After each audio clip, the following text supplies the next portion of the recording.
मैं सब लोग को प्रभु यीशु मसीह के मधुर नाम से स्वागत करता हूँ। सबको जय मसीह। और खास करके मैं ये सुंदर समय में आप लोग को न्योता देने का तात्पर्य यही है कि हम एक ही घराने की लोग हैं और आज बारिश की सीजन में हम सभी लोग अपने घरों में हैं और हो सकता था कि हम लोग अपने कामों में भी व्यस्त रहते, लेकिन हम जो एक हफ्ते पहले ये समय को निर्धारित किए थे कि हम कलीसिया के बारे में कुछ सोचें और विचार करें, और जिसकी वजह से हमें 1 घंटा या 1.5 घंटा हमें एक दूसरे को जानने के लिए और हमारे विचारों को एक दूसरे के सामने रखने के लिए जो आप लोग के सुंदर समय हमें दिए हैं, इसलिए प्रभु का धन्यवाद हो और आप लोग का भी धन्यवाद हो। हम अभी शुरुआत की प्रार्थना में जाएंगे और शुरुआत की प्रार्थना के बाद हम सभी लोग नए नए चेहरों को देख रहे हैं और मैं आग्रह करूंगा हम एक दूसरे से अपनी परिचय को दें ताकि हम एक दूसरे से पहचान हो सके। हम अवश्य मसीह में भाई बहन हैं, लेकिन नाम अलग अलग है, इसलिए हमारे काम, नाम और हमारे परिवार के बारे में थोड़ी थोड़ी समय 1 मिनट क्यों ना हम अगर बोलें तो उसके बाद हम आगे के भागों में जा सकते हैं। ओके, तो मैं शुरुआत की प्रार्थना में आग्रह करूंगा सतीश सर से, वो हमें शुरुआत की प्रार्थना से अगुवाई करेंगे। Let us pray. Loving Father, we thank you for this beautiful day. Thank you, Lord, that in your plan and in your purpose, Father, you have decided that we would come together, Lord, and for the vision that you have given for us as a church, Lord, to see that as a church, Lord, your body, Lord, we will develop as much as you grew. You grew in favor with God and people. You grew in wisdom and stature. And Father, we as a church, we also desire that we will grow in favor with people and with you. We will grow, Lord, in wisdom and stature. And in all things, Father, ultimately, you will take glory out of our lives. Even this evening, we start our church leaders study, and also for us to think about what all things we would do to see that our church grows like you. Lord, be with us, guide us. Especially commit Raj Maya. Thank you, Lord, for giving him for us to lead us in our Bible studies. Lord, we pray that you will speak to him and through him for us. Once again, commit everyone, Lord. We pray that our coming together will be, Lord, a good fellowship, and Lord will strengthen us in your in the journey that you have for us together. In Jesus' name we pray. Amen. आज हमारे बीच में वैसे ही राज sir हमारे बीच में है, और राज sir हमें आज हमारी कलीसिया की उन्नति के लिए कौन सी ऐसी चीजें आवश्यक है उन सारे चीजों के बारे में और परमेश्वर की राज्य की उन्नति के बारे में, हमारे परिवार और हमारे कलीसिया की लोगों का क्या क्या योगदान है और ये कितना अहम है और महत्वपूर्ण है, इसके बारे में शिक्षा देंगे। और मैं आशा कर पाठ्यक्रम को जाने से पहले मैं राज सर के बारे में थोड़ा सा बताना चाहूंगा। और मैं राज सर को 2015 से जानता हूं और राज सर सचमुच में एक अच्छे नींव डालने वालों में से एक है। तो मैं जब उनको मिला था उस समय मेरा जिंदगी अलग था, और आज जब मिलने के बाद मेरा जीवन अलग है।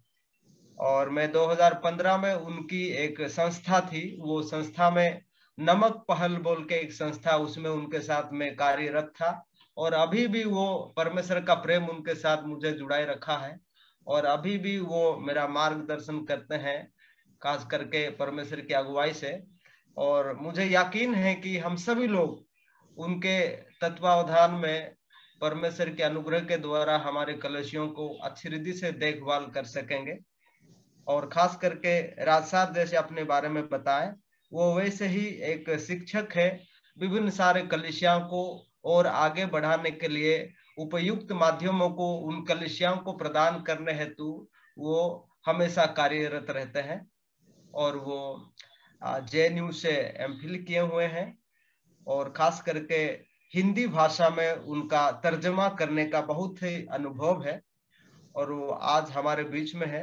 तो मैं प्रभु यीशु मसीह के मधुर नाम से उन्हें स्वागत करना चाहता हूं। आइए हम सभी लोग उनको स्वागत करें और आगे की भागों को मैं रासार के हाथ में समर्पण करना चाहता हूँ। थैंक यू सर, आपको स्वागत है। बहुत बहुत धन्यवाद पास्टर किशोर जी इन सुंदर वचनों के द्वारा, और हमें एक नए पदनाम से भी उन्होंने आज दिया, तो मेरे नाम से जुड़ा हुआ ही है, तो धन्यवाद उसके लिए। और मैं ज्यादा समय ना गंवाते हुए विशेष रूप से जस्ट परमेश्वर का धन्यवाद देना चाहता हूँ, क्योंकि पिछले कुछ महीनों में आप लोग जिस तरह से मिलकर अपनी अपनी कलीसियाओं के विकास के लिए, और कलीसिया के विकास का मतलब हर एक कलीसिया के सदस्य किस रीति से सभी क्षेत्रों में विकास कर सके, इस उद्देश्य से आप लोग काफी पहल ले रहे हैं। और आप लोग पहले से ही कुछ सभाएं बैठक हो चुकी हैं, और हम सब लोग चाहते कि हम लोग इस तरह से जूम में नहीं लेकिन व्यक्तिगत रूप से मिल पाते, तो ये जो हमारा प्रशिक्षण का कार्यक्रम है वो और भी प्रभावकारी होता। लेकिन अभी जैसी परिस्थितियां हैं उस वजह से हम लोग नहीं मिल पा रहे हैं, लेकिन प्रभु का धन्यवाद हो कि आप लोग इसके द्वारा भी, इस प्लेटफॉर्म के द्वारा भी एकत्रित हो सके हैं, और हम लोग एक नए यात्रा शुरू कर रहे हैं आज से। ये यात्रा मैं आपको बता देना चाहता हूँ थोड़ी पृष्ठभूमि, कि ये शिक्षा जो मैं आपके साथ बांटना चाहता हूँ, इस शिक्षा ने मुझे भी और मेरे परिवार को भी बहुत ही प्रभावित किया जब हम लोगों ने इस शिक्षा को पहली बार सुना। और इसके द्वारा से जब हम लोग करीब मेरे ख्याल में 20-22 साल हो गए हैं जब हम लोग इस शिक्षा को पहली बार सुने थे, और उसी से हम लोग उस लोग का जीवन का एक मार्ग बदला, और हम लोग किस रीति से इस शिक्षा की कितनी जरूरत है हमारी कलीसियाओं में, इसको हम लोग समझ पाए। और ये एक आंदोलन है, समझ लीजिए सारे विश्व के कई देशों में चल रहा है, और कलीसियाएं किस रीति से अपने अपने समुदायों में, अपने समाज में एक नमक का काम कर सके, एक ज्योति का काम कर सके, और कलीसिया किस रीति से परमेश्वर की जो उद्देश्य है कलीसिया के लिए उसको पूरी करते हुए हर एक व्यक्ति जो कलीसिया का सदस्य है वो अपनी पूर्ण योग्यताओं को, अपनी पूर्ण क्षमताओं को कैसे प्राप्त करे, और कलीसिया की सेवकाई किस रीति से एक संपूर्णात्मक सेवकाई हो, है ना। संपूर्णात्मक मतलब सभी क्षेत्रों में सब समग्र सेवकाई। तो ये इस तरह का विषय है, और इसके जो अध्ययन का जो विषय वस्तु है उसको बनाने में कई लोगों का योगदान रहा है, कई संस्थाओं का योगदान रहा है, लेकिन वो सभी इसको बहुत ही मतलब फ्रीली, स्वतंत्रता पूर्वक वे लोग इन संसाधनों को शेयर किए हैं ताकि सब लोग इनको जान सके। और इसीलिए हम लोग भी उसी संसाधनों को जो हमें प्राप्त हुआ है आप लोगों के साथ शेयर करना चाहते हैं। और एक समूह है जो उसका नाम है ट्रूथ सेंटर ट्रांसफॉर्मेशन, जो सत्य आधारित बदलाव। एक सत्य पर, मेरा इंटरनेट कनेक्शन शायद थोड़ा कट रहा होगा, आप सुन पा रहे हैं? Yeah. Of course, it's lagging a little, but it's fine. Yeah. Okay. तो ये सत्य आधारित बदलाव के विषय में ये ट्रेनिंग्स है, और ये दुनिया के कई देशों में कलीसिया के अगुओं के साथ साझा किया गया है। और इसके परिणाम स्वरूप पिछले 10-15 सालों में हम लोगों ने देखा है कि इन देशों में जहां भी ये प्रशिक्षण दिया गया वहां कलीसियाएं किस रीति से अपने अपने समाज के लिए बहुत ही अधिक परिवर्तन लाने में सक्षम हुई हैं। और बहुत सारे जो गांव में ऐसी छोटी छोटी कलीसियाएं जहां पर इन बातों को सीख कर उसको जब अमल में ला रहे हैं, तो जो लोग गरीबी की रेखा से नीचे जीवन बिता रहे थे वे लोग भी गरीबी से उठाने पाए हैं, उनका उत्थान हो पाया है। और इसी के द्वारा से बहुत सारे जो इन देशों में सरकारें ने भी सरकारी एजेंसियों ने भी इस बात को देखा है कि कैसे इन लोगों के जीवन में इतना परिवर्तन आ गया, उस गांव में इतना परिवर्तन आ गया। तो ये एक सचमुच में बहुत ही प्रभावकारी शिक्षा है और ये कई मॉड्यूल्स में है, मतलब कई खंडों में है। और अभी जो मैं आप लोगों के साथ शुरू करने जा रहा हूं वो उसका पहला मॉड्यूल है। और आज चूंकि आज पहला सत्र है, हम आप लोगों का समय जो 1 घंटे का है उसी में आज समाप्त करना चाहेंगे, तो हम आज सारा पाठ नहीं कर पाएंगे, लेकिन आप लोगों को उसका एक परिचय प्राप्त होगा। और ये जो पाठ है इसमें हम लोगों को बाइबल आधारित, बाइबल की सीख पर आधारित इन व्यवहार में लाने के सारे जो सिद्धांत है उनको हम सीख पाएंगे। और इसमें ये भी जो जिस तरह से डिजाइन किया गया है वो है कि हम मिलकर एक दूसरे से छोटे समूहों में चर्चा करें, और उसमें कई उस प्रकार से स्किट्स वगैरह भी होते हैं, कई ऐसी गतिविधियां भी होती हैं। लेकिन अभी ऑनलाइन में शायद उनको किस रीति से ट्रांसफर किया जाए वो थोड़ा हम लोगों को उस पर काम करना पड़ेगा। लेकिन मैं आपको आशा दिलाना चाहता हूं कि आप इसको बहुत ही रोचक पाएंगे और आप अपने लिए बहुत ही व्यवहारिक पाएंगे। तो मैं ये सब बातें इसलिए बता रहा हूं कि आप इसका जो इसका जो संदर्भ है उसको समझ पाएं।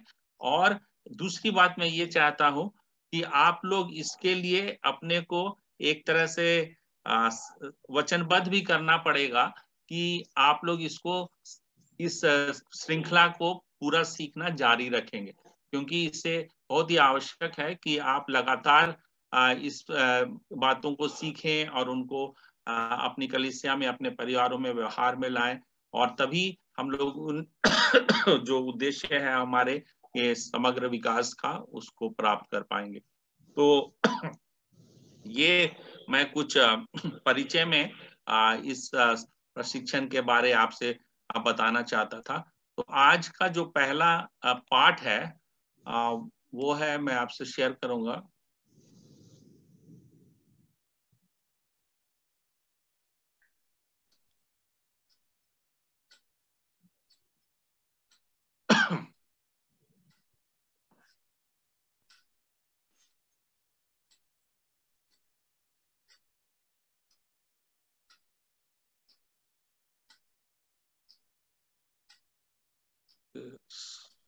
फुल स्क्रीन नहीं हो रहा। हाँ, हो गया।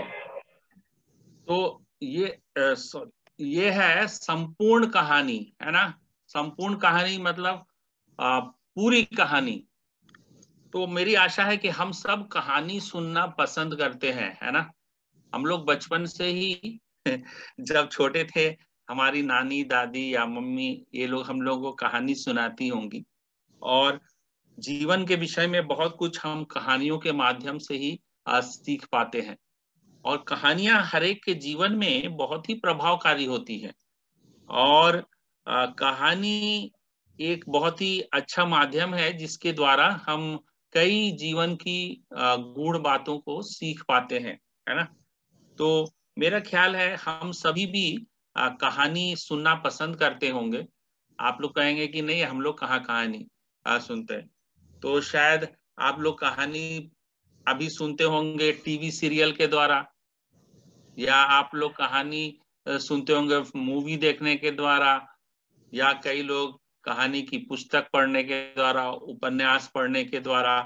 इस तरह से कहानी किसी न किसी तरीके से हम सबों को आकर्षित करती है ना।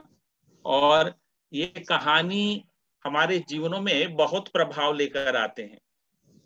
तो जैसे कि हमारे देश में भी आप लोग जानते होंगे कि बहुत सारी कहानियां हैं जो बहुत ही लोगों के जीवन को बड़े ही व्यापक स्तर पर प्रभावित की हैं हमारे देश में भी।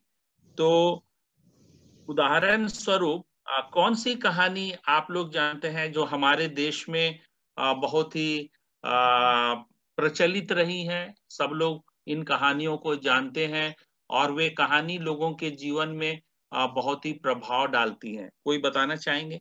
आप अनम्यूट करके बता सकते हैं।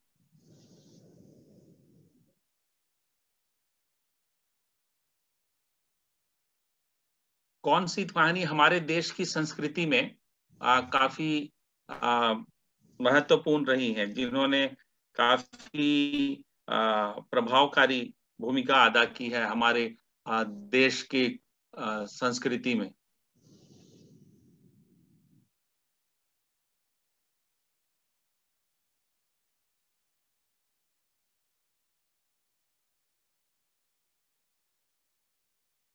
नहीं सोच पा रहे? कोई बात नहीं, आप गेस कर सकते हैं, अनुमान लगा के बोलिए।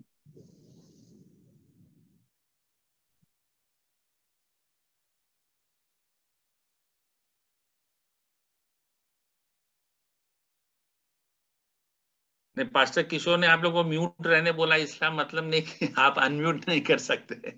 आप अनम्यूट करके बोल सकते हैं। कौन सी कहानी हमारे देश में काफी प्रचलित रही है लोगों में, आम लोगों में? मैं पूछ रहा हूँ, मसीही लोग का नहीं बोल रहा हूँ, आम लोग में।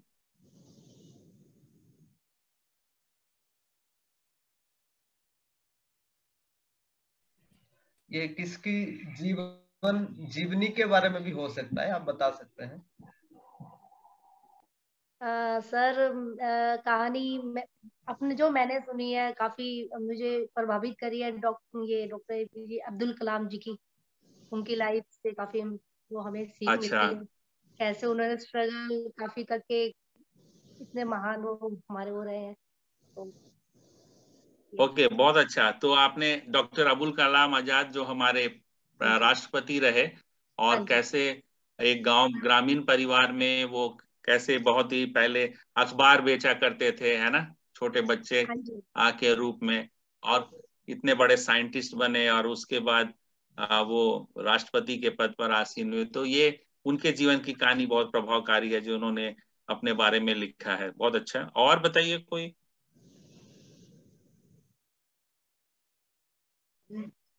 थॉमस एडिसन सर, बहुत अच्छी कहानी है। मैंने उनकी कहानी को थोड़ा सा पढ़ा भी है और सुना है, तो बहुत प्रेरणादायक है। Okay, very good. तो एडिसन के बारे में क्या एक चीज जो आप लोगों को बताना चाहेंगे जो आपके लिए बहुत प्रेरणादायक रहा है? जी जी,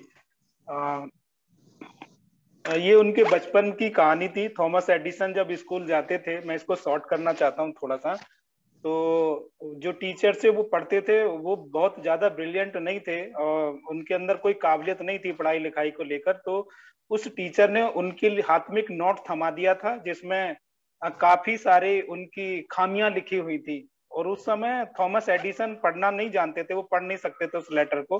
तो उन्होंने अपनी माँ के हाथ में वो लेटर दे दिया, बोले ये लेटर मेरे को टीचर ने लिखा है। तो उन्होंने अपनी माँ से पूछा कि माँ टीचर ने क्या लिखा है इसमें, क्या कहने की उन्होंने कोशिश की है। तो उन्होंने उन शब्दों को छुपाया और उन्होंने बोला कि बेटा तुम बहुत ब्रिलियंट हो, तुम्हारे काबिल। अब वो टीचर नहीं है कि वो तुम्हें पढ़ा सके, इसलिए उन्होंने लिखा है कि आपके बेटे को एक बहुत ही ज्यादा ब्रिलियंट टीचर की जरूरत है जो आपको पढ़ा सके। तो उसके बाद जब वो काफी उन्होंने रिसर्च वगैरह और काफी कुछ कर लिया, जब वो काफी उसमें चले गए थे, तो अचानक एक दिन वो बॉक्स में रखा हुआ लेटर उनको अपनी माँ का वो याद आया कि वो टीचर ने दिया था, तो वो उनको मिला, जिसे देखकर वो भावुक हो गए थे। उसमें लिखा था कि आपका बेटा पढ़ने के काबिल नहीं है, आप इसके लिए कहीं कोई और जगह तलाश कीजिए, ये इस स्कूल में रहने के काबिल नहीं है। तो उन्होंने माना कि उनके जो लाइफ का सबसे बड़ा टीचर था वो उनकी माँ थी, क्योंकि वो अपनी माँ के कारण ही आज इस जगह पे थे, क्योंकि उनकी माँ ने ही उनको बचपन में पढ़ाया था। बहुत अच्छा, धन्यवाद इस कहानी को शेयर करने के लिए। बहुत ही प्रभावशाली कहानी है। जो लोग नहीं जानते हैं थॉमस अल्वा एडिसन के बारे, उनके बारे में ये प्रसिद्ध बात है कि उन्होंने करीब 100 या 1000 से भी ज्यादा चीजों का आविष्कार किया, और जो उनके नाम से पेटेंटेड है ना, कि नई नई चीजें उन्होंने आविष्कार किया। इतने बड़े वैज्ञानिक थे। तो उसके बारे में वो स्कूल टीचर ने क्या लिख के दिया था, और देखिए उसकी माँ का उसके प्रति क्या नजरिया था, और उसकी वजह से वो कितना कुछ जीवन में सफल हो पाए, है ना। तो बहुत अच्छा। तो मैं आप लोगों ने अच्छा उदाहरण दिए हैं कहानियों के कि वो कैसे कहानी बहुत प्रभाव डालते हैं। लेकिन मैं जो कहानियों की इंगित कर रहा था, जैसे कि हमारी संस्कृति में आप लोग सब जानते होंगे, जैसे हमारे देश में रामायण या महाभारत, है ना, ये सब कहानी बहुत ही प्रचलित है। ये कहानी लोग बचपन से ही जानते हैं और उसको अपने घर में सीखते हैं, और साथ ही साथ जब रामायण पाठ होता है उसमें सीखते होंगे, या फिर हर साल दशहरा के टाइम में आप लोग जानते हैं कैसे रामलीला होती है ना, और उन सब के द्वारा सिखाया जाता है। स्कूल में पढ़ते हैं तो कविताओं कहानियों के द्वारा उनके चरित्रों के बारे में पढ़ते हैं। और इस रीति से ये जो कहानियां जो रामायण महाभारत की है वो हमारी देश की संस्कृति को बहुत ही गहरे रूप से प्रभावित किए हैं, है ना। कि जब लोग अभी जैसे आप लोग जानते हैं एक हमारे राजनीतिक स्तर पर भी कैसे ये राम जन्मभूमि का आंदोलन चला, उससे कैसे राजनीतिक सत्ता परिवर्तन हुआ, और अभी जो कुछ चल रहा है ये सब वो सब उसी कहानी का ही एक हिस्सा है, उस कहानी के प्रभाव का, है ना।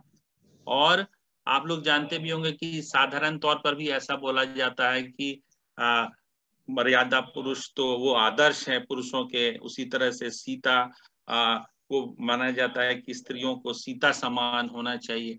तो इस प्रकार से व्यक्तिगत जीवनों में भी उन कहानियों के जो भी चरित्र है वो किस रीति से एक प्रभाव छोड़ते हैं जो कि समाज के हर एक स्तरों पर बहुत गहरे से काम करता है। तो ये मैं आपको जस्ट उदाहरण स्वरूप रखना चाहता था। उसके अलावा जैसे आपने बताया वैसी बहुत सारी कहानियां हैं, लेकिन इन सब से तात्पर्य यही है कि कहानी का हमारे जीवन में बहुत प्रभाव होता है, और परमेश्वर ने भी हम लोगों को एक कहानी दी है, और वो कहानी जो हम लोगों को बाइबल में मिलती है। तो जो भी की बाइबल को मैं यहाँ पर कहानी के रूप में प्रस्तुत नहीं कर रहा, क्योंकि आप लोग बोलेंगे कहानी किससे और जो सच्चा और इतिहास में अंतर होता है। लेकिन ये बात आप जानिए कि जो बाइबल, इसको आप दूसरे शब्द इस्तेमाल करना चाहेंगे तो वृतांत, जो एक नरेटिव है ना, जो परमेश्वर ने एक कहानी हम लोगों को बाइबल में दी है, जो उसकी 66 किताबों में अलग अलग रीति से बयां है, लेकिन उन सब में एक जो कहानी का जो धारा है कि शुरू कहाँ से होती है, वो कहानी कि परमेश्वर ने किस रीति से इस जगत की उत्पत्ति की, कैसे सब वस्तुओं को रचा, कैसे मानव की सृष्टि की, और मानव की सृष्टि करने का क्या उद्देश्य था, वो वहां शुरुआत होती है। और फिर उसके पश्चात वो कहानी आगे बढ़ती है, और फिर क्या कुछ घटनाक्रम होता है, और कैसे मनुष्य पाप में गिरता है, और फिर मनुष्य के पाप में गिरने से क्या होता है, और फिर परमेश्वर उसको फिर से पुनः अपने साथ रिश्ता करने के लिए क्या योजना बनाते हैं उद्धार की, और उस उद्धार की योजना के बारे में कैसे पुराने नियम के नबी बयां करते हैं, उसके विषय में नबूवत करते हैं।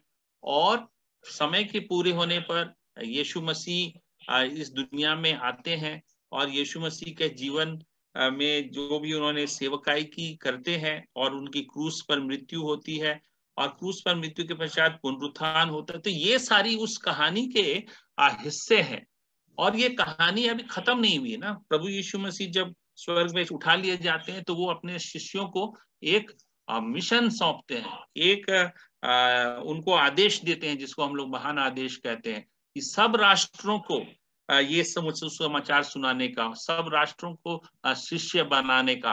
तो हम लोग अभी उसी कहानी के एक हिस्से में, एक अध्याय में रह रहे हैं, और ये कहानी अभी खत्म नहीं हुई, क्योंकि हम जानते हैं इस कहानी में बाइबल में दिया गया कि भविष्य में क्या होने वाला है, और यीशु मसीह फिर दोबारा आएंगे, और उनका राज्य समस्त सृष्टि पर पुनः स्थापित होगा, और फिर परमेश्वर सब का जो ड्वेलिंग है, उनका वास स्थान मनुष्यों के साथ होगा। तो ये एक बहुत ही प्रभावशाली कहानी है ना। लेकिन कई बार अगर आप कोई कहानी की किताब पढ़ रहे हैं और पढ़ रहे हैं, बहुत आपको इंटरेस्टिंग लग रहा है, और अचानक आप बीच में पहुंचे और देख रहे हैं कि उसका कुछ पन्ना गायब है, तो आपको बहुत ही गुस्सा आएगा ना कि किसने वो पन्ना हटा दिए, क्योंकि एक वो कहानी का जो आप इतने उसमें जुड़े हुए थे इतनी रुचि के साथ, वो अचानक टूट सा जाएगा। या कोई कहानी आप सोच लीजिए कि आपको मिलती है और उसका पहला हिस्सा उससे गायब है, खाली बाद की कहानी, तब भी आप उस कहानी को पूर्ण रीति से उसका आनंद नहीं ले पाएंगे। तो इसीलिए कहानी के लिए बहुत ही आवश्यक है कि हमें पूरी कहानी जाननी आवश्यक है। तो जो कुछ आज हम लोग आगे आज से इस श्रृंखला में आगे बढ़ रहे हैं सीखने के, तो बाइबल को आप इस रीति से समझे कि ये बाइबल की संपूर्ण कहानी क्या है ना, इस बात को आप ध्यान रखें। तो जब हम इस संपूर्ण कहानी को जानेंगे, तभी हमारी जो जीवन के प्रति नजरिया है उसको वो प्रभावित करेगा, और हमारे नजरिए में जब वो परिवर्तन आएगा, तभी हमारी कलीसिया के विषय में भी हमारे नजरिए में परिवर्तन आएगा, हमें दूसरों के प्रति हमारे नजरिए में परिवर्तन आएगा, और ये नजरिया सहायता करेगा कि जब कलीसिया के रूप में हमारी सेवकाई जो हम करते हैं, वो भी कैसे एक संपूर्णात्मक सेवकाई होगी, है ना। तो इसीलिए ये संपूर्ण कहानी जानना हम सबों को बहुत जरूरी है। तो इस परिचय के साथ इसका मुख्य विचार ये है कि परमेश्वर की योजना सिर्फ आत्माओं को बचते हुए देखना ही नहीं है। तो बहुत बार कलीसिया की सेवकाई की जब हम बात करते हैं, तो हम लोग इस बात पर मुख्यतया जोर देते हैं कि आत्माओं को बचाना ये महत्वपूर्ण है, ये सुसमाचार का एक महत्वपूर्ण हिस्सा है कि सेविंग सोल, जिसे हम लोग कहते हैं आत्माओं को बचाना। लेकिन इस कहानी को जब हम जानेंगे तो ये जान पाएंगे कि परमेश्वर की योजना सिर्फ आत्माओं को बचते हुए देखना ही नहीं है, बल्कि उन 3 संबंधों की पुनर्स्थापना को भी देखना है। तो हम अभी आज के इस पाठ में देखेंगे वे 3 संबंध कौन से हैं जो पाप में पतन के कारण टूट गए थे। तो ये जो 3 संबंध है वो टूट गए थे, और वो संबंध है हमारे संबंध परमेश्वर के साथ, हमारे संबंध एक दूसरे के साथ, और हमारे संबंध बाकी सृष्टि के साथ। तो ये कहानी में इन 3 संबंधों का बहुत ही महत्व है ना। तो हम लोग देखेंगे कि कैसे इन 3 संबंधों में जो प्रभाव आया पाप की वजह से, और परमेश्वर के उद्धार की योजना यीशु मसीह में कैसे इन 3 संबंधों को पुनः बहाल करती है, पुनर्स्थापित करती। तो अभी हम लोग बड़े समूह में ही जो हम लोग अभी ऐसे हैं, जो लोग जितने लोग हैं यहाँ पर, हम आपस में चर्चा करेंगे इस सवाल पर कि आप बताइए कि यीशु मसीह ने जो क्रूस पर बलिदान हुए हमारे लिए, तो वो बलिदान उन्होंने क्यों किया, क्यों वो क्रूस पर बलिदान हुए, क्यों क्रूस पर उनकी मृत्यु परमेश्वर के उद्धार की योजना का हिस्सा रही, क्यों उनको क्रूस पर बलिदान होना पड़ा, कोई बताना चाहेंगे?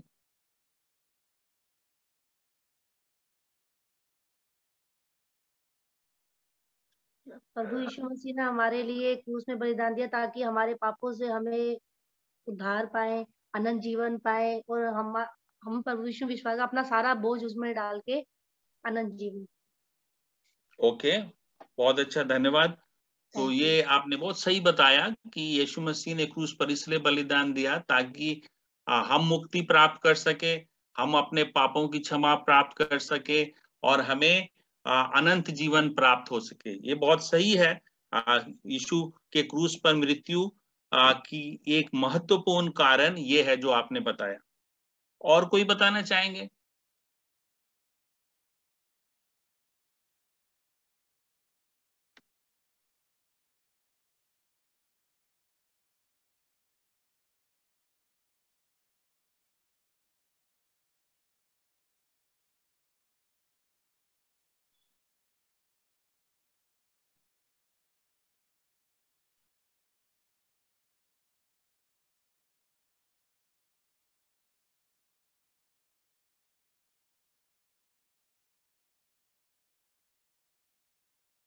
अच्छा, तो शायद हम लोग सब लोग यही कारण जानते हैं यीशु मसीह के क्रूस पर बलिदान होने का, और वो बिल्कुल सही है।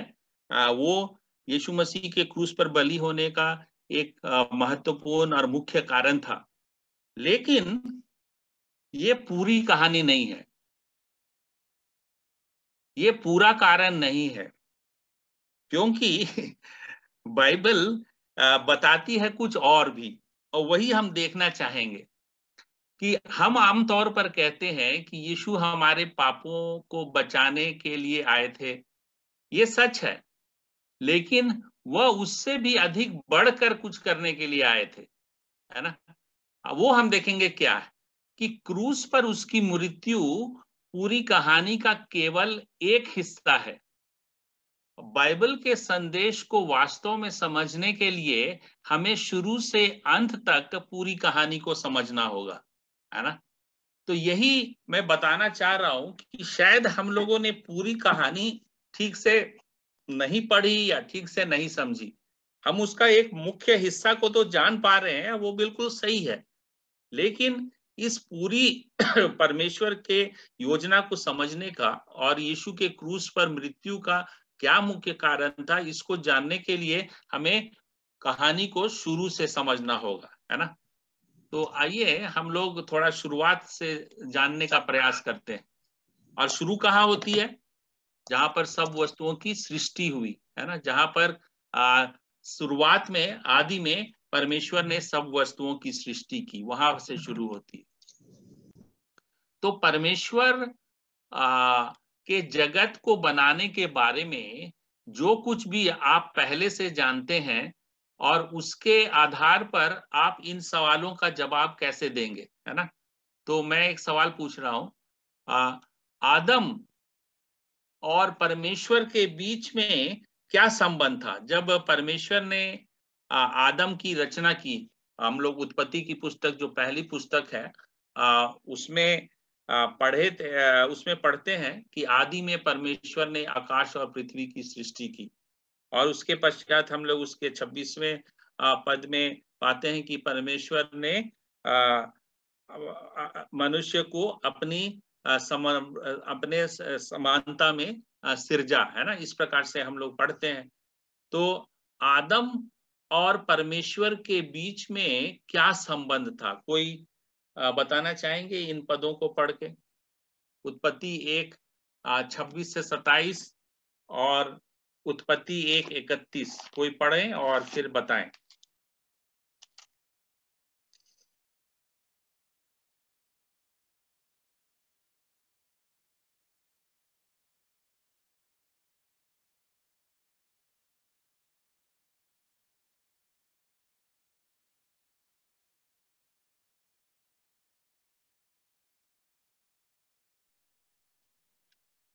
तब परमेश्वर ने जो कुछ बनाया था सबको देखा, तो क्या देखा कि वह बहुत ही अच्छा है।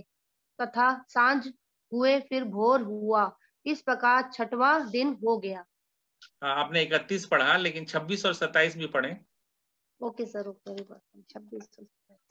फिर परमेश्वर ने कहा, हम मनुष्य को अपने स्वरूप के अनुसार अपनी समानता में बनाएं, और वह समुद्र की मछलियां और आकाश के पक्षियों और घरेलू पक्षियों और सारी पृथ्वी पर और सब रेंगने वाले जंतुओं पर जो पृथ्वी पर रेंगते हैं अधिकार रखे।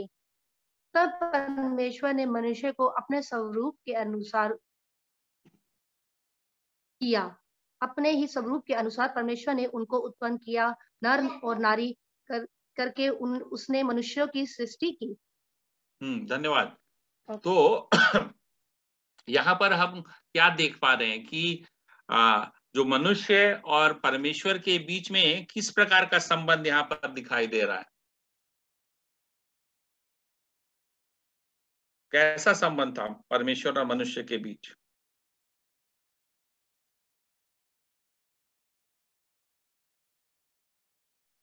समानता का।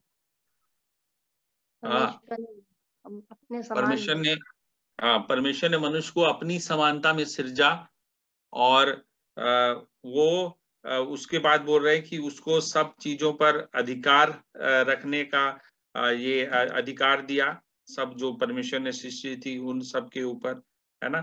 और यहाँ पर हम लोग ये भी देखते हैं कि उसको परमेश्वर ने आशीष दी, है ना, उनको कहा फूलो फलो और पृथ्वी में भर जाओ। तो ये सारी बातें ये दर्शा रही हैं कि परमेश्वर ने जब मनुष्य की सृष्टि की तो परमेश्वर ने मनुष्य को अपने स्वरूप में सिरजा। बाकी चीजें जिनको भी सिरजा उसके बारे में ऐसा नहीं लिखा है, लेकिन सिर्फ मनुष्य के बारे में ही लिखा है कि परमेश्वर ने मनुष्य को अपने स्वरूप में सिरजा। मतलब परमेश्वर का जो चरित्र है, परमेश्वर के जो गुण हैं, परमेश्वर की बहुत सारी जो विशेषताएं हैं, उन्होंने मनुष्य को दी। उसको रचने में मनुष्य में अपना स्वरूप उन्होंने उसे प्रदान किया। और इस रीति से हम समझ सकते हैं कि परमेश्वर और मनुष्य के बीच में एक बहुत ही गहरा संबंध था, है ना। और हम ये भी जानते हैं कि कैसा परमेश्वर अदन की वाटिका में आदम और हवा के साथ उनसे बातचीत करता था, उनके साथ चलता फिरता था। तो एक उनका परमेश्वर के साथ एक अच्छी संगति, एक अच्छा संबंध था, है ना। जबकि परमेश्वर ने उसे अपने बहुत सारे जो अधिकार सृष्टि के ऊपर परमेश्वर के थे, क्योंकि वो सृजन उन्होंने मनुष्य को दिया। तो ये हम लोग देखते हैं आदम और परमेश्वर के बीच में, या मनुष्य और परमेश्वर के बीच का संबंध बहुत ही गहरा संबंध था, है ना। उसी रीति से बाद में जब उसने स्त्री की रचना की तो आदम और हवा के बीच में कैसे संबंध थे उसके बारे में भी हम लोग देखेंगे। वही पढ़ दें, उत्पत्ति 2:23 से 25।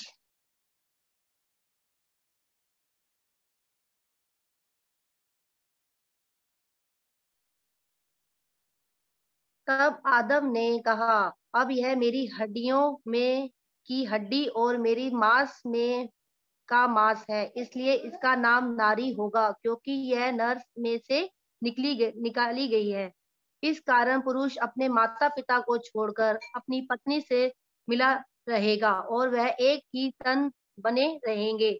आदम और उसकी पत्नी दोनों नंगे थे पर लज्जाते ना थे। धन्यवाद।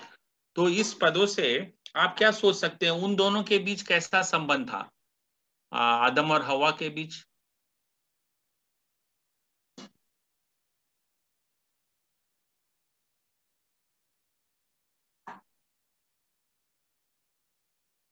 ये जो तस्वीर यहाँ पर इन पदों में नजर आ रही है, तो उन दोनों के बीच का संबंध कैसा नजर आता है? क्या उनमें बहुत लड़ाई झगड़ा हो रहा था, वाद विवाद चल रहा है, ऐसा दिखता है?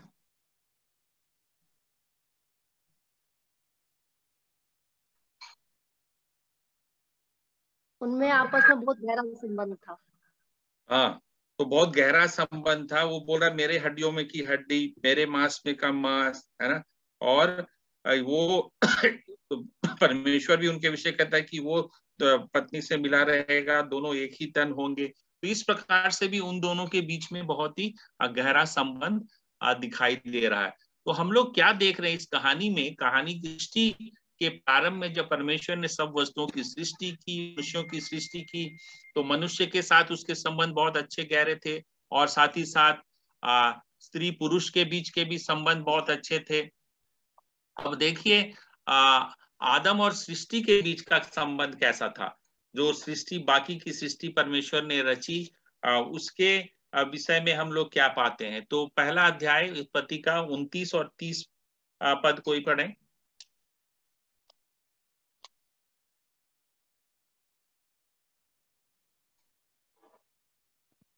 फिर परमेश्वर ने उनसे कहा, सुनो, जितने बीज वाले छोटे छोटे पेड़ सारी पृथ्वी के ऊपर हैं और जितने वृक्षों में बीज वाले फल होते हैं, वे सब मैंने तुमको दिए हैं।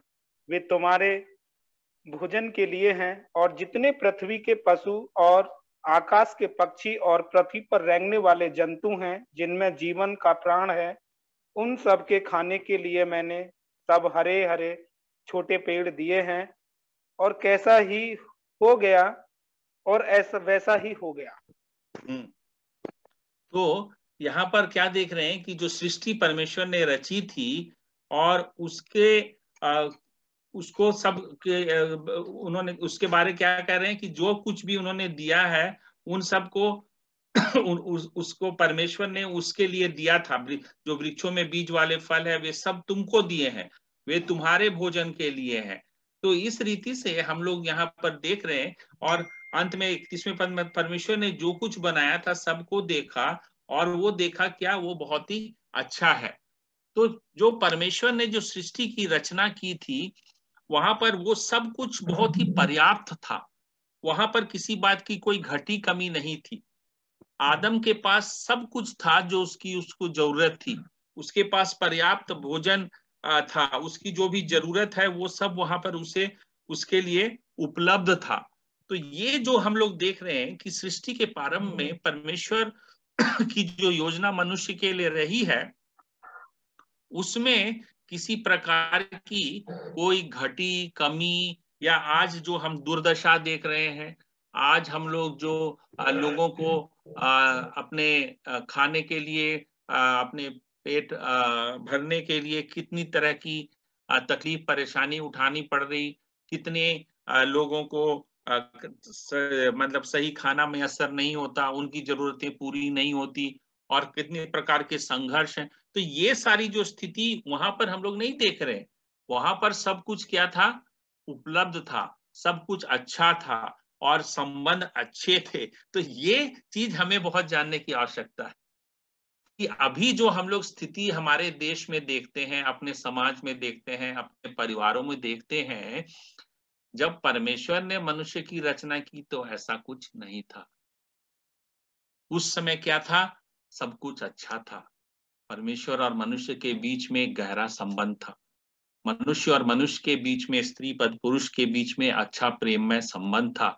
और मनुष्य के लिए परमेश्वर ने सृष्टि के सारी बातों को उपलब्ध करा था। सृष्टि के साथ भी उसका अच्छा संबंध था। ये सब हम लोग देख पाते हैं। तो मैं आपको एक तस्वीर दिखाना चाहता हूं।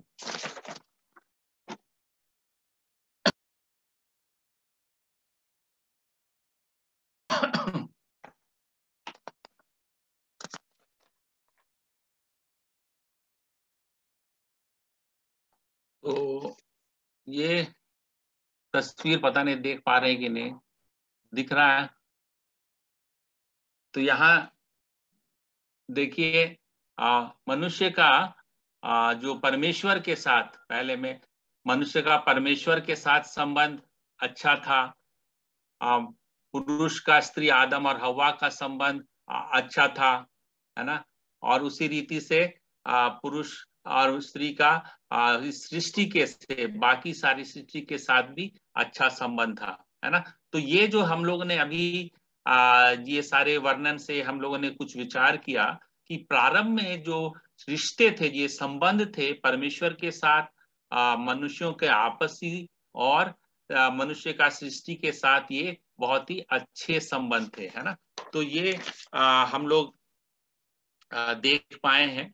अब लेकिन उस में क्या गड़बड़ी आ गई, उसमें क्या समस्या फिर हुई, ये कैसे बदल गया फिर। तो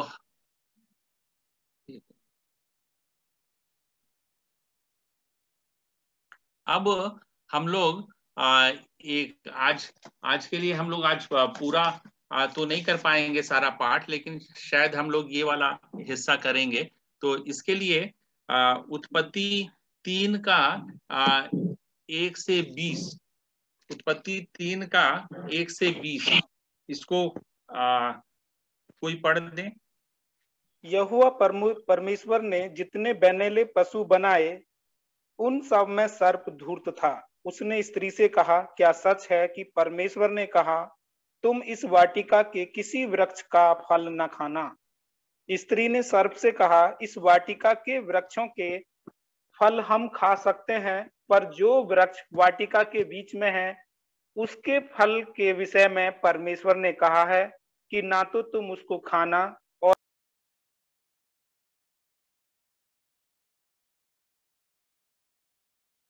म्यूट हो गया। उसने स्त्री से कहा, तुम निश्चय ना मरोगे, वरन परमेश्वर आप जानता है कि जिस दिन तुम उसका फल खाओगे उसी दिन तुम्हारी आंखें खुल जाएंगी और तुम भले बुरे का ज्ञान पाकर परमेश्वर के तुल्य हो जाओगे। अतः जब स्त्री ने देखा कि उस वृक्ष का फल खाने के लिए अच्छा और देखने में मन भाव और बुद्धि देने के लिए चाहने योग्य भी है, तब उसने उसमें से तोड़कर खाया और अपने पति को भी दिया और उसने भी खाया। तब उन दोनों की आंख खुल गई और उनको मालूम हुआ कि वे नंगे हैं, इसलिए उन्होंने अंजीर के पत्ते जोड़ जोड़ कर लंगोट बना लिया। तब यहोवा परमेश्वर जो दिन के ठंडे समय वाटिका में फिरता था का शब्द उनको सुनाई दिया। तब आदम और उसकी पत्नी वाटिका के वृक्षों के बीच यहोवा परमेश्वर से छिप गए। तब यहोवा परमेश्वर ने पुकार कर आदम से पूछा, तू कहाँ है? उसने कहा, मैं तेरा शब्द बारी में सुनकर डर गया, क्योंकि मैं नंगा था इसलिए छिप गया। उसने कहा, किसने तुझे बताया कि तू नंगा है? जिस वृक्ष का फल खाने को मैंने तुझे मना किया था, क्या तूने उसका फल खाया है? आदम ने कहा, जिस स्त्री को तूने मेरे संग रहने को दिया उसी ने उस वृक्ष का फल मुझे दिया और मैंने खाया। तब यहोवा परमेश्वर ने स्त्री से कहा, तूने यह क्या किया है? स्त्री ने कहा, सर्प ने मुझे बहका दिया तब मैंने खाया। तब यहोवा परमेश्वर ने सर्प से कहा, तूने जो यह किया इसलिए तू सब घरेलू पशुओं और सब बैनेले पशुओं से अधिक शापित है। तू पेट के बल चला करेगा और जीवन भर मिट्टी चाटता रहेगा। और मैं तेरे और इस स्त्री के बीच में और तेरे वंश और इसके वंश के बीच में बैर उत्पन्न करूंगा। वह तेरे सिर को कुचल डालेगा और तू उसकी एड़ी को डसेगा। फिर स्त्री ने उससे कहा, मैं तेरी पीड़ा और तेरे गर्भवती होने के दुख को बहुत बढ़ाऊंगा। तू पीड़ित होकर बालक उत्पन्न करेगी और तेरी लालसा तेरे पति की ओर होगी और वह तुझ पर प्रभुता करेगा। और आदम से उसने कहा, तूने जो अपनी पत्नी की बात सुनी और जिस वृक्ष के फल के विषय में मैंने तुझे आज्ञा दी थी कि तू उसे ना खाना, उसको तूने खाया है, इसलिए भूमि तेरे कारण शापित है।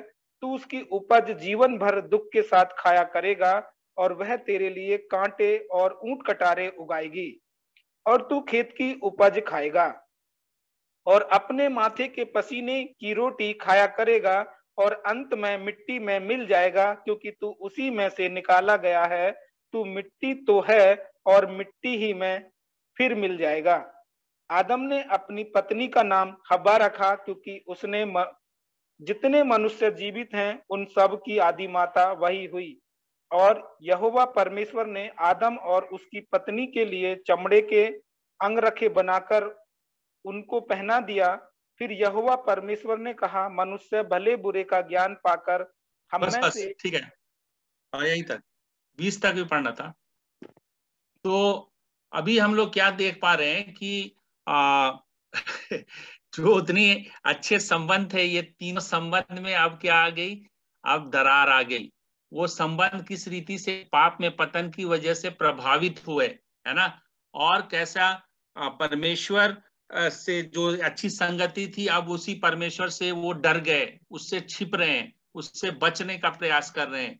उसी रीति से आदम और हव्वा के बीच में भी वो एक दूसरे को दोषारोपण कर रहे हैं, वो एक दूसरे को दोषी ठहरा रहे हैं, है ना? तो इस प्रकार से उसके पश्चात पाप में पतन को ऐसे जब परमेश्वर उनको जो कहते हैं, तो उसमें कहते हैं कि भूमि तेरे कारण श्रापित है ना? अब वो ऊंट कटारे पैदा करेगी। तो सृष्टि के साथ भी जो संबंध था वो भी अब टूट गया, बिखर गया लगता है। अब सृष्टि उसका साथ नहीं दे रही है। जो पहले सब कुछ उसे उपलब्ध करा रही है, अब उसमें एक बीच में कुछ कांटे आ गए हैं, है ना? तो इस प्रकार के स्थिति पैदा हो गई।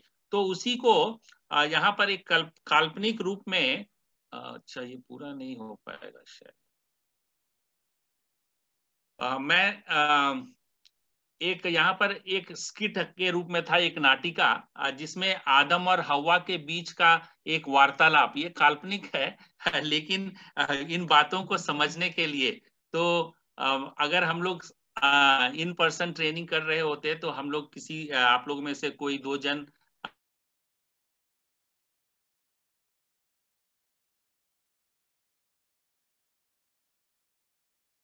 what I will ask is maybe Kishore and Ginu. So Kishore, can you read आदम वाला और गिनू आप हवा वाला पढ़िएगा, ठीक है? You'll have to scroll, yeah. हाँ, एक मिनट।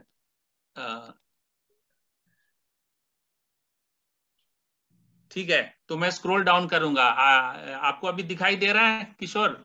जी जी। हाँ, तो आप आदम वाला जो है हिस्सा आप पढ़िए और गिनू जो हवा वाला है वो पढ़ेगी, ठीक है? ओके, ठीक है। तो हम नाटिका शुरू करते हैं। तो मान लीजिए हम आदि मानव मतलब आदि आदम मानव नहीं यार, आदम। आदम अभी बागवानी कर रहा है, मैंने बगीचे में काम कर रहा है। और क्या बोल रहा है देखिए, चलिए आदम बोलिए। बागवानी करते हुए हवा, बगीचे में काम करना निश्चित रूप से कठिन हो गया है। अब क्योंकि हमने उस फल को खाने से परमेश्वर को दुख पहुंचाया है। लग तो यही रहा है। हवा, आप बोलिए। हाँ, और हमारे लड़के भी आपस में अच्छे से नहीं रह पा रहे हैं। वे बहस करते हैं और इस समय एक दूसरे मारपीट करते रहते हैं। आशा करती हूँ कि हालत और बदतर ना हो और मैं मुए अंजीर के पत्ते मुझे पहने रहे हैं। कितने बदसूरत है ये। हाँ हाँ, तो रुक जाना, कपड़े लता ले आएंगे, कोई बात नहीं, ठीक है। हम नए कपड़े नहीं खरीद सकते हैं, इसलिए शिकायत मत करो। मुझे पुराने दिनों की बहुत याद आती है, जब परमेश्वर हमारे साथ चलता था और हमारे साथ बातें करता था। अब उसे हमारे आसपास होने से भी तकलीफ होती है, पता नहीं क्यों। और याद करो कि जब जानवर हमारी आज्ञा कैसे मानते थे, अब वे हमसे भी डर कर भागते हैं। क्या हो गया? फिर भी हमें काटने की कोशिश करते हैं। यूं मुझे सांप से नफरत है। मुझे विश्वास नहीं हो रहा है कि मैं एक सांप से सलाह ली है। ये सारी गड़बड़ सांप की गलती है। अरे नहीं नहीं नहीं, ये सारी गलती तुम्हारी गलती है। तुम कभी भी सही काम नहीं करती हो ना। मैं एक ऐसे व्यक्ति से सलाह क्यों लूं जो सांप से सलाह लेकर बैठा हो? हाँ, अब मुझे दोष मत दो, ये तुम्हारी गलती है। रुककर दुखी होकर मुझे खेद है कि चिकना चिल्लाना मददगार नहीं है। आदम, क्या तुमको लगता है कि चीजें कभी भी वैसी होगी जैसी वे हुआ करती थी? मुझे नहीं पता, केवल परमेश्वर ही इस गड़बड़ी को शायद ठीक कर सकते हैं, या ठीक कर सकते हैं। ओहो नहीं, अब क्या हुआ? चिल्लाते हुए बाहर दौड़ते हुए तुम दोनों लड़कर लड़ना बंद करो। इसको अभी रोक दो। सुना, तुम दोनों में मैं अभी तुम्हारे पिता को बताने जा रही हूँ और वे बिल्कुल भी खुश नहीं होगा। बगीचे में से आदम लौटते हुए आह आह भरे हुए, काम काम काम, दुनिया भर के काम है। ओके, बहुत अच्छा, धन्यवाद। तो उनके इस नाटिका के लिए उनको धन्यवाद। सॉरी, थोड़ा उतना बीच में डिसरप्ट हो रहा था। लेकिन मेरे ख्याल में हम लोग समझ पा रहे हैं कि क्या हो रहा था और कैसे पाप में पतन होने की वजह से स्थिति बदल गई है और उनके बीच में कैसे लड़ाई झगड़ा चालू हो गया, पति पत्नी और उनका बेटा लोग भी आपस में लड़ रहा है ना। तो इस लघु नाटिका में और बाइबल में आपने जो पढ़ा है उनमें से कुछ समस्याएं कौन सी हैं जो अब लोगों को पतन के परिणाम के रूप में झेलनी पड़ रही है। तो इसको हम लोग पढ़ सकते हैं। उत्पत्ति 3:8-10 कोई पढ़े? उत्पत्ति 3:8-10 में पढ़िए कोई।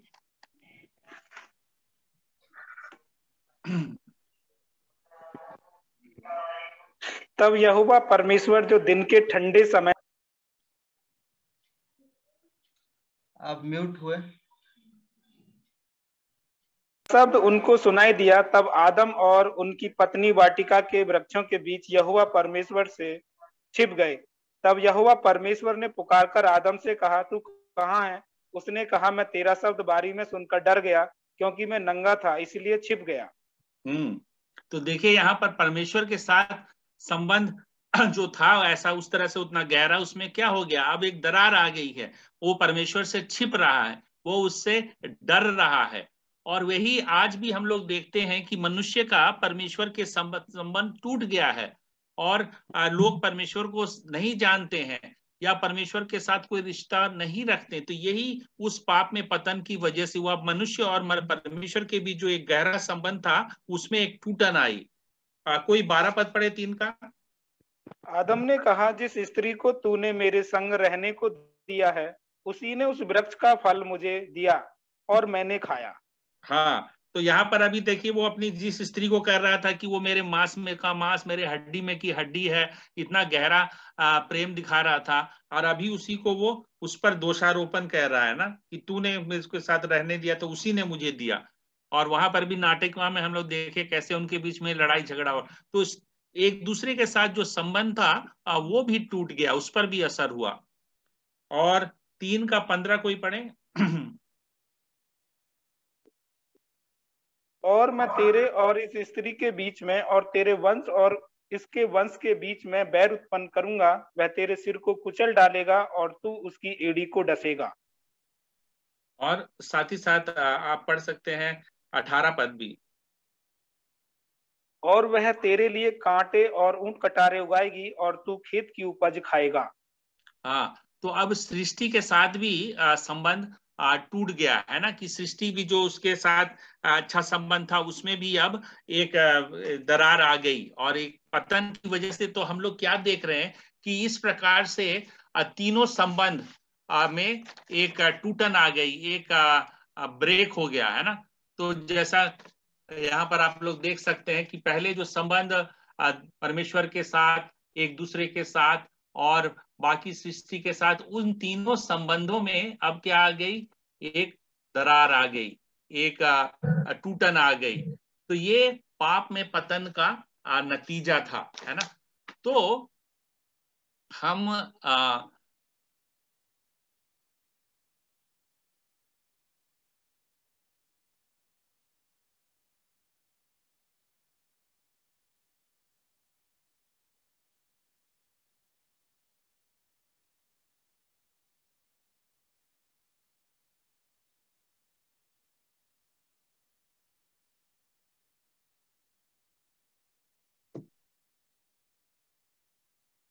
तो परमेश्वर और उनकी रचना के बीच की कहानी का अगला चरण पतन और पुराने नियम के अंत के बीच पाया जाता है। तो ये जो पतन 3 अध्याय में हम लोग उत्पत्ति में पढ़ते हैं, और फिर पुराने नियम के अंतिम तक में परमेश्वर किस रीति से आगे उसके लिए योजना बना तैयार करता है, कैसे उन संबंधों को फिर से बहाल किया जा सके।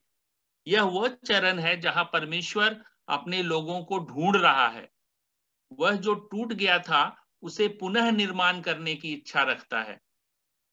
और इसको हम लोग देखते हैं जैसे इब्राहिम के साथ वो कैसे उसको बुलाहट देता है।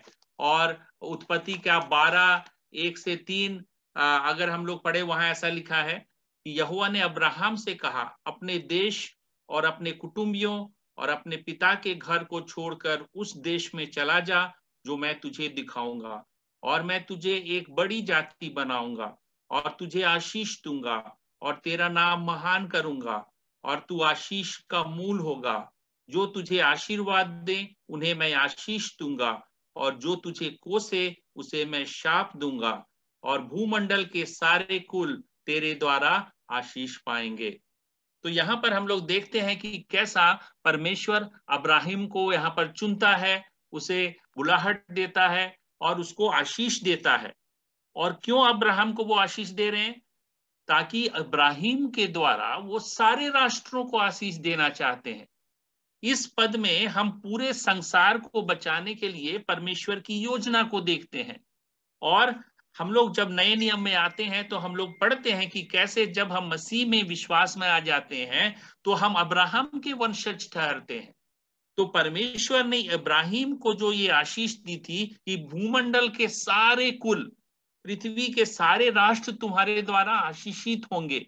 और वही नए नियम में जब हम मसीह जो इब्राहिम के वंश में पैदा हुए और कैसे हम लोग विश्वास के द्वारा इब्राहिम के संतान ठहरे, तो जो इब्राहिम को परमेश्वर ने आशीष दी, वो आशीष परमेश्वर चाहते हैं कि पृथ्वी के सारे कुल, सभी राष्ट्र हम लोगों के द्वारा, कलीसिया के द्वारा से इस आशीष को प्राप्त कर सके। तो ये इस कहानी की इस बातों को हमें समझना जरूरी है ना। और उसी रीति से आगे हम लोग पढ़ते हैं निर्गमन की पुस्तक मूसा के बारे में, और परमेश्वर ने कैसे इजराइल को जो 10 आज्ञाएं दी निर्गमन 20 में, और उनसे कि वो जान सके कि टूटे हुए संबंधों को पुनः कैसे स्थापित किया जाए।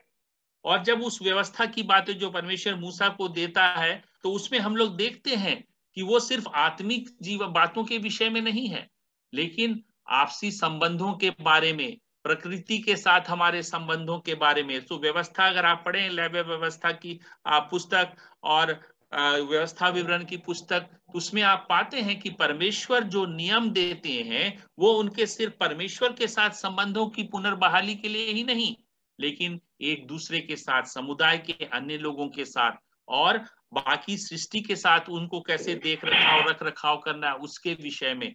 तो आज हम लोग यहीं पर समाप्त करेंगे ये पाठ अभी पूरा नहीं हुआ, लेकिन मैं इस पाठ के जो अभी तक हम लोगों ने देखा है उससे ये बताना चाह रहा हूं कि ये पूरी कहानी के विषय में हमें जानना बहुत जरूरी है। और यहाँ पर हम लोगों ने आज क्या देखा कि सृष्टि के प्रारंभ में परमेश्वर ने जब रचना की, तो परमेश्वर के जो 3 प्रमुख संबंध है, जो मनुष्य के 3 प्राथमिक संबंध है, वो परमेश्वर के साथ, मनुष्य का अन्य मनुष्यों के साथ और मनुष्य का सृष्टि के साथ, ये तीनों संबंध बहुत ही अच्छे और गहरे और प्रेममय थे। लेकिन पाप में गिरने की वजह से ये तीनों संबंधों में दरार आ गई। और आज जो हमारी दुनिया में, हमारे समाज में अभी हम लोग जो भी कुछ समस्या देखते हैं, वो इन्हीं 3 संबंधों में टूटन का परिणाम है। अभी हम सब लोग कोविड की महामारी से जूझ रहे हैं, है ना। और कोविड हम लोग के जीवन को किस रीति से हर एक क्षेत्रों में प्रभावित किया है, चाहे हमारे नौकरी का क्षेत्र, हमारी शिक्षा का क्षेत्र, हमारी कलीसिया की सेवकाई का क्षेत्र, है ना। तो कोई भी ऐसा क्षेत्र नहीं है जो इससे अछूता नहीं रहा है। तो ये जो कोविड की महामारी जो आई है, वो कौन से 3 संबंधों को, इन 3 संबंधों को जिसकी हमने चर्चा की, कौन से संबंध की टूटन को दर्शाता है? ये कोविड की महामारी जो 3 हमने प्राथमिक संबंध मनुष्य के बताए, उसमें से कौन से संबंध के टूटने की परिणाम है या उसके दर्शाता है? तो मनुष्य का जब बाकी सृष्टि के साथ संबंध टूट गया तो उसकी वजह से भी बहुत सारे परिणाम हुए। तो ये कोरोना के विषय में क्या बता रहे, कैसे ये जो वायरस है वो कहाँ से आया? वो वायरस जैसा बताते हैं, सृष्टि के साथ में जो खिलवाड़ किया गया है। हाँ, यही बताना चाह कि यह सृष्टि के साथ जो खिलवाड़ हो रहा है, जो चाइना में वेट मार्केट, क्या क्या जो जंगल के जीव वो लोग खाते हैं जिन्हों को नहीं खाना चाहिए, और वो सबको खाने के लिए वो वेट मार्केट में बिक्री होता। और कैसे जब जो जंगल का सीवाना और मनुष्यों की रहने का गजर का स्थान में जब वो इंटरमिंगल हो जाते हैं, तो कई बार जानवर वाले वायरस, चमगादड़ वाले और ये सब क्या आ जाते हैं, मनुष्यों में आ जाते हैं, है ना। तो ये जो रिश्ता मनुष्य का सृष्टि के साथ उचित रिश्ता में रहना चाहिए, जब उस रिश्ते की बाउंड्री को तोड़ता है मनुष्य, तो वो कैसे महामारी के रूप में आ जाता है, देख रहे हैं। और उसके बाद आपने जैसा कहा कि ये और अन्य उसके पहलू हो सकते हैं कि इस महामारी के द्वारा परमेश्वर हमें ये भी दर्शा रहा है कि हमें परमेश्वर के साथ रिश्ता टूटने की वजह से क्या क्या संकट हम पर आता है, या इस महामारी की वजह से मनुष्य मनुष्य के बीच में भी दूरी बनाए रखने की कही जा रही है, रिश्ते में टूटन आ रही है। तो ये सारी बातें भी हो रही है। लेकिन मैं ये कहना चाह रहा था कि अगर हम अपने समाज में अभी जो भी वर्तमान समस्याएं हैं, चाहे वो गरीबी की हो, भूखमरी की हो, बेरोजगारी की हो, ये सब किसी न किसी रीति से जो ये तीन संबंध है उसमें टूटन का परिणाम है ना। जैसे कि रोजगार के संबंध में क्या है कि रोजगार लोगों को नहीं मिल रहा, या जहां रोजगार मिलता है वहां पर सही वेतन नहीं मिलता है ना, वहां पर शोषण है। जो मालिक जो पूंजीपति है वे लोग कम पैसे में ही काम निकालना चाहते हैं, 12 घंटे 16 घंटे काम कराते हैं। तो ये क्या है, एक शोषण। तो ये शोषण क्यों हो रहा है? क्योंकि मनुष्य और मनुष्य के बीच का रिश्ता टूट गया है ना। क्योंकि एक मनुष्य दूसरे मनुष्य के विषय में नहीं सोच रहा।